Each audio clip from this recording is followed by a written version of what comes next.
আপনারা দ্বিতীয় হিজরির যে বদরের যুদ্ধের কথা জানেন, বদরের প্রান্তরটা মদিনা থেকে প্রায় 130 কিলো দক্ষিণ পশ্চিমে। তো ওখানে গেলেন মদিনা থেকে তিনি। যাওয়ার পরে এক জায়গায় তিনি সেনা ক্যাম্প স্থাপন করলেন। স্থাপন করার পরে হাব্বাব ইবনুল মুনজির রাদিয়াল্লাহু তাআলা আনহু তিনি জিজ্ঞেস করলেন, ইয়া রাসূলুল্লাহ, এই যে আপনি এই জায়গায় বদরের প্রান্তরে সেনা শিবির স্থাপন করলেন, সেনা ক্যাম্প স্থাপন করলেন, এটা কি আল্লাহর দেখিয়ে দেয়া কোনো জায়গা নাকি আপনার ইচ্ছায়? তিনি বললেন, আমানজিলান আনসালাকাল্লাহু লাইসা লানা আন নাতাকদ্দামাহু ওয়ালা নাতাআখারা আনহু।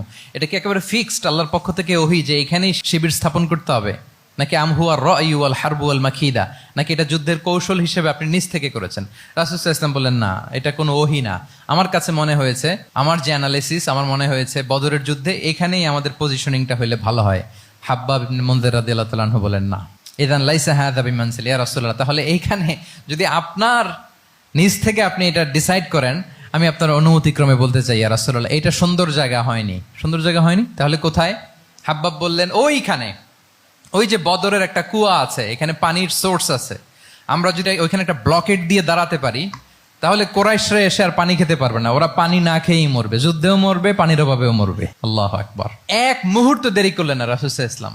এই অপিনিয়ন পাওয়ার সাথে সাথেই বললেন, এই সেনা ক্যাম্প এখান থেকে উঠে হাব্বাব যেখানে বলেছে ওইখানে যে সেনা শিবির স্থাপন করো। এক সেকেন্ডও দেরি করেন নাই। তাহলে কোনো ইগোইস্টিক ঝামেলা ছিল না, ভেরি অ্যাকোমোডেটিভ ছিলেন রাসূল সাল্লাল্লাহু আলাইহি ওয়াসাল্লাম।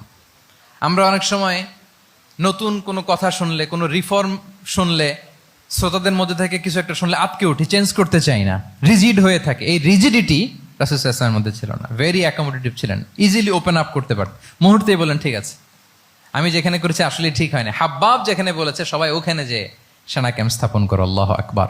উনি চাইলে বলতে পারতেন, এই হাব্বাব, তুমি কি আমার চেয়ে বেশি বুঝো? আমি তো নবী, তুমি আমার উম্মাহ, আমার কাছে ওহী আসে।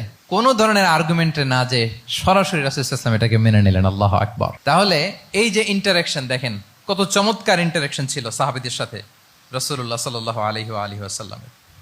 তাহলে good interaction with your followers, এটা জরুরি।